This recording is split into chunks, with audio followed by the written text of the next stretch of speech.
الحمد لله رب العالمين، والصلاة والسلام على خاتم الأنبياء والمرسلين نبينا محمد وعلى آله وأصحابه أجمعين. اللهم علمنا ما ينفعنا وانفعنا بما علمتنا وزدنا علما إنك أنت العليم الحكيم. وصلنا إلى غزوة بدر الآخرة في الدرس السابق، وقلنا كانت في السنة الرابعة من الهجرة في شهر شعبان، أو هي غزوة بدر الموعد، لأنها كانت عن موعدة بين أبي سفيان قائد المشركين قبل أن يسلم وبين المسلمين بعد غزوة أحد. وتكلمنا ما الذي حصل في هذه الغزوة. لا نزال في السنة الرابعة من الهجرة، وآخر الأحداث في هذه السنة زواج النبي صلى الله عليه وسلم من أم المؤمنين أم سلمة رضي الله عنها. وأم سلمة رضي الله عنها اسمها هند ابنة أبي أمية ابن المغيرة، هند ابنة أبي أمية ابن المغيرة المخزومية، فهي من بني مخزوم. وبني مخزوم من رؤوس البطون في قريش، وكان بينهم وبين بني هاشم تنافس، يعني في الشرف ينافسون بني هاشم في الشرف. بني هاشم كان من أرفع يعني بطون قريش وأفضلها، أو عبد مناف. عبد مناف يشمل بني أمية وبني هاشم، وبني هاشم كانوا هم يعني الأرفع في قريش، وبني مخزوم كانوا ينافسون بني هاشم في ذلك. وكانوا من يعني فيهم أناس شديدين العداء للنبي صلى الله عليه وسلم، منهم أبو جهل من بني مخزوم، ومنهم الوليد ابن المغيرة والد خالد بن الوليد أيضا من بني مخزوم. فهند ابنة أمية هي من بني مخزوم، وكذلك زوجها أبو سلمة أيضا من بني مخزوم، من بني عبد الأسد المخزومي، وهو ابن عمها.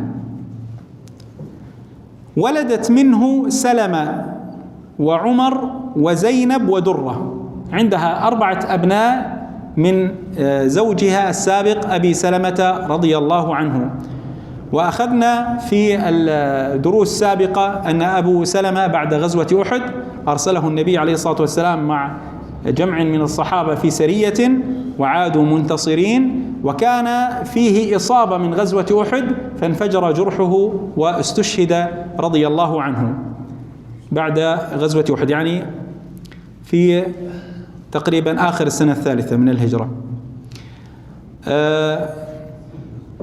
أم سلمة رضي الله عنها كانت موصوفة بالجمال البارع والعقل البالغ والرأي الصائب، وكانت من أجمل النساء وأشرفها نسبا كما قلنا أنه بني مخزوم. فلما انقضت عدتها من زوجها أبو سلمة، طبعا أبو سلمة يعني يروى أنه يوم من الأيام قالت أم سلمة لأبي سلمة رضي الله عنهما أنه إني سمعت أن أيما امرأة مات عنها زوجها ولم تتزوج بعده كانت زوجة له في الجنة، وكذلك الرجل، فتعالى نتعاهد ألا نتزوج إذا مات أحدنا قبل الآخر. فقال أبو سلمة أتطيعينني؟ قالت نعم. قال تزوجي بعدي إن أنا مت. وقال اللهم أخلفني في أهلي بخير. أيضا عن عمر ابن أبي سلمة ابن أبو سلمة أن أم سلمة رضي الله عنها قالت قال أبو سلمة قال الرسول صلى الله عليه وسلم إذا أصاب أحدكم مصيبة فليقل الله إنا لله وإنا إليه راجعون، عندك أحتسب مصيبتي فأجرني فيها وأبدلني ما هو خير منها.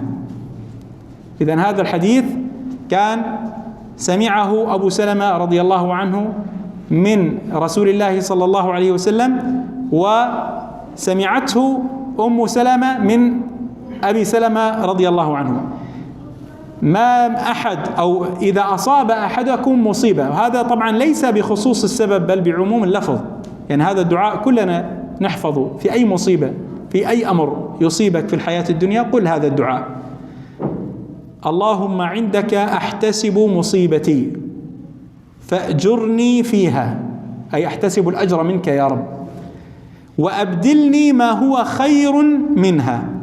قالت أم سلمة: فلما احتضر أبو سلمة قال: اللهم أخلفني في أهلي بخير. فلما قبض قلت: إنا لله وإنا إليه راجعون، اللهم عندك أحتسب مصيبتي فأجرني فيها. قالت: فأردت أن أقول وأبدلني خيرا منها، فقلت يعني في نفسي: ومن خير من أبي سلمة؟ فما زلت حتى قلتها، يعني قالت هذا الدعاء وهي تقول من هو خير من أبي سلمة؟ قال: فما زلت حتى قلتها، فلما انقضت عدتها خطبها أبو بكر رضي الله عنه فردته، يعني ما قبلت، ثم خطبها عمر رضي الله عنه من خيار الصحابة فردته كذلك، فبعث إليها النبي صلى الله عليه وسلم فقالت: مرحبا برسول الله صلى الله عليه وسلم وبرسوله، ولكن أخبر رسول الله صلى الله عليه وسلم أني امرأة غيرة، أي شديدة الغيرة، وأني مصبية عندها 4 أطفال، وأنه ليس أحد من أوليائي شاهدا. فبعث إليها النبي صلى الله عليه وسلم: أما قولك إنك مصبية فإن الله سيكفيك صبيانك. ونسينا أن نذكر أن أبو سلمة هو ابن عمة النبي صلى الله عليه وسلم، عمته برة ابنة عبد المطلب، أبو سلمة ابن عمة النبي صلى الله عليه وسلم، فهو أولى الناس في اليتامى أو أبنائه. فقال: أما قولك إني مصبية فإن الله سيكفيك صبيانك، أي سيتكفل بهم صلى الله عليه وسلم. وأما قولك إني غيرة فسأدعو الله أن يذهب غيرتك. وأما الأولياء فليس أحد منهم شاهد ولا غائب إلا سيرضاني. قالت أم سلمة: فقلت: قم يا عمر فزوج رسول الله صلى الله عليه وسلم. فتزوجها صلى الله عليه وسلم، وأقام عندها 3 ليال. وهذا الذي يتزوج من امرأة ثانية من السنة أنه إذا كانت بكرا يمكث عندها 7 أيام ثم يقسم بينها وبين نسائه الأخريات. أما إن كانت ثيبا يقيم عندها 3 ليالي ثم يقسم بينها وبين النساء الأخريات. وقد عمرت أم سلمة رضي الله عنها حتى ماتت عن 90 سنة. لما تزوجها النبي عليه الصلاة والسلام كانت بالثلاثينيات يعني تقريبا، عاشت إلى سن 90، وكانت وفاتها سنة 61 للهجرة في خلافة يزيد ابن معاوية. ولها ميزة أيضا أنها كانت آخر أمهات المؤمنين وفاة، ودفنت في المدينة في البقيع اللي هي مقبرة المدينة. ولها يعني مآثر ومواقف معروفة جدا، منها ما حصل في عام صلح الحديبية راح يمر معنا، ومشورتها على النبي صلى الله عليه وسلم عندما يعني الناس أمرهم بالتحلل ولكنهم لم يتحللوا، فقالت: اذهب إليهم وادعوا الحلاق وتحلل واذبح، فإذا رأوك فعلت ذلك فعلوا. ففعل النبي صلى الله عليه وسلم ففعل الناس جميعا، فكانت ذات يعني عقل راجح. وصلنا إلى السنة 5 من الهجرة. احنا نأخذ يعني في السنة 5 إحدى المواقف التي حصلت أو الأحداث التي حصلت. السنة 5 من الهجرة، طبعا أعظم حدث في السنة 5 من الهجرة شو هو؟ غزوة الخندق. هذه غزوة الخندق من الغزوات الفاصلة يعني بعدها قال النبي عليه الصلاة والسلام اليوم نغزوهم ولا يغزوننا، خلص صار المسلمين هم من يبادروا بعد هذه الغزوة اللي كانت فاصلة. هاي كانت في السنة 5 من الهجرة. الغزوات والسرايا والأحداث الهامة في السنة 5 من الهجرة. أول غزوة في هذه السنة كانت غزوة دومة الجندل. ودومة الجندل أو هذه الغزوة، طبعا نقول غزوة لأنه خرج بها النبي صلى الله عليه وسلم، كانت في ربيع الأول من السنة 5 من الهجرة، وهي موضع على طرف الشام. اليوم تسمى مدينة الجوف في السعودية، يعني بعيدة عن سكاكا حوالي 50 كيلومتر، يعني في السعودية ما بين العراق والأردن. المنطقة هاي هي منطقة دومة الجندل. بينها وبين دمشق مسيرة 5 ليالي، وبينها وبين المدينة 15 ليلة، يعني هي أقرب إلى الشام المنطقة. وهذه سبب الغزوة أن النبي صلى الله عليه وسلم بلغه أن بدومة الجندل جمعا كثيرا من القبائل، وأنهم يظلمون من مر بهم، لأن كانت هي ممر للمسافرين والتجار، وينهبون ما معهم، وأنهم يريدون مهاجمة المدينة. فندب النبي صلى الله عليه وسلم الناس لحربهم. طبعا في دومة الجندل مرتين، مرة في السنة 5 من الهجرة لما خرج إليهم النبي عليه الصلاة والسلام ومعه الصحابة، ولكن لم يحصل قتال، هربوا. ومرة أخرى في السنة 9 من الهجرة بعث إليهم خالد بن الوليد وقال اذهب وأحضر لي أكيدر. أكيدر كان هو والي هذه المنطقة أو أميرها، وكان تابعا للروم في الشام ونصراني. فقال كيف أعرفه يا رسول الله؟ قال ستجده يصيد البقر. وفعلا خرج خالد ومعه سرية في السنة 9 من الهجرة، فوجده خارجا يصطاد، كان مولع بالصيد، فوجده خارج يصطاد البقر، فأسره خالد بن الوليد وغنم ما معه من أموال وقتل من كان معه، ثم جاء به أسيرا إلى النبي صلى الله عليه وسلم فصالحه ورده إلى بلاده وأسلم، وقتها أكيدر اسمه. أما هذه الغزوة الأولى اللي في السنة 5 من الهجرة، عشان أحيانا واحد يخربط بيسمع دومة الجندل مرتين إنه كان خالد هو اللي ذهب إليها، هذه في 9.